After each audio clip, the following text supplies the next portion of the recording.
Bien bonjour à tous, on va prendre quelques minutes pour faire sur vidéo la correction du petit exercice d'électricité qui était intégré à la partie refroidissement. Donc je vous le fais sur un tableau blanc de fortune et vous m'excuserez, on fait avec les moyens du bord. Donc je vais vous montrer un petit peu comment on va construire notre schéma. Donc rappelez-vous, hein, l'objectif était de piloter un motoventilateur, donc un ventilateur de refroidissement qui est lui-même mis en mouvement par un moteur électrique. Et il fallait que ce motoventilateur se mette en marche en fonction de la température, et donc il est piloté par un thermocontact. Le thermocontact doit piloter un relais, le relais doit alimenter notre motoventilateur. Il est dommage que certains ne l'aient pas fait, parce qu'en fait vous avez quasiment la même chose à l'intérieur de votre cours sur le relais, vous allez voir que c'est vraiment pas compliqué. Quand vous avez à construire un schéma électrique, total, hein, c'est-à-dire comme là en partant d'une feuille blanche, moi ce que je vous propose c'est déjà de poser les éléments. Donc on va dessiner notre motoventilateur. Électriquement, ça n'est qu'un moteur électrique qui comporte une borne d'alimentation plus et la borne moins qui est mise à la masse. Je le dessine en rouge parce qu'il fait partie du circuit de puissance. On sait aussi que ce motoventilateur va être alimenté au travers d'un relais. Donc je vais dessiner le relais, à savoir une bobine qui fait partie de notre circuit de commande et un contact qui fait partie du circuit de puissance. Ça, on a vu son fonctionnement.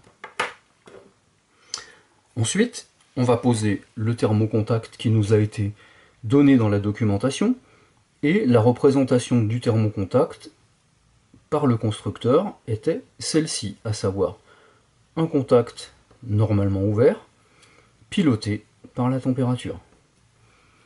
Lorsque sur un schéma électrique, vous voyez ce petit logo là, ça signifie que c'est une commande par température.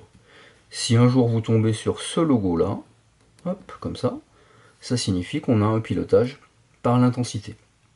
Et parfois, les constructeurs vont, pour des raisons de simplicité, hein, faire un petit carré avec un T à l'intérieur pour montrer que c'est un pilotage par température, et des traits interrompus qui vont venir sur notre contact pour montrer qu'on a une commande finalement qui est mécanique. Il nous reste à dessiner la batterie, donc je vais aller le faire là, j'ai de la place, le moins de la batterie, le plus. Nous avons 6 éléments, notre batterie est en 12 volts, soit je les dessine tous, soit on a le droit, on fait des interrompus, on vient faire ça, sachant que le plus va être de ce côté, le moins va être de ce côté, et on sait que le moins de notre batterie est relié à la masse, donc comme ça. Il nous reste à réaliser le câblage. On va commencer par le circuit de commande. Je vais venir prendre du plus ici sur la batterie et venir alimenter le thermocontact. Et la sortie du thermocontact va venir alimenter le bobinage du relais. Bobinage du relais, pour qu'il soit alimenté, il nous faut un plus, il nous faut un moins. On comprend bien que le plus va arriver par cette liaison-là, l'autre côté de notre bobine, à la masse, comme ça. Et là, nous avons réalisé notre circuit de commande. Pour vérifier, c'est pas très compliqué. Sortie de la batterie, on a du plus.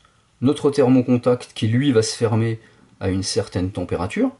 Lorsque ce thermocontact sera fermé, et là, je peux, si je veux, le représenter fermé de cette manière-là, vous comprenez que le courant va pouvoir circuler dans cette liaison électrique et venir alimenter notre bobine.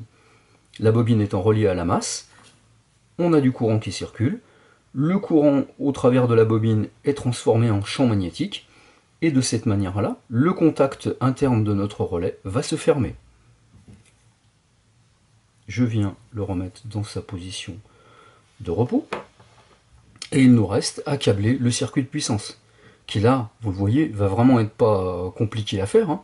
Je vais venir prendre du plus, je vais venir alimenter le contact du relais, et ensuite venir à la sortie du contact du relais, alimenter mon motoventilateur qui est déjà à la masse. Donc le fonctionnement va être très simple.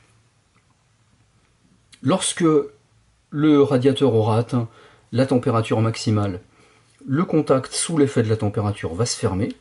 À partir de là, intensité dans le circuit de commande, création d'un champ magnétique par la bobine, le contact du relais va se fermer, et à partir de là, le circuit de puissance est totalement fermé et l'intensité va pouvoir circuler et venir alimenter notre motoventilateur qui lui va faire tourner l'hélice de ventilation. Lorsque la température va chuter, le thermocontact va se réouvrir et le contact du relais va se réouvrir et le motoventilateur va s'arrêter. Circuit de commande, je l'ai dessiné en vert. Circuit de puissance, je l'ai dessiné en rouge. Et l'alimentation par la batterie, j'aurais pu la faire d'une autre couleur. Elle fait finalement partie des deux circuits et puis du reste du circuit de notre engin. Voilà, j'espère que vous avez tout compris. Je vous propose de prendre la correction, de la refaire sur votre feuille. Voilà. Passez une bonne journée et puis merci à vous.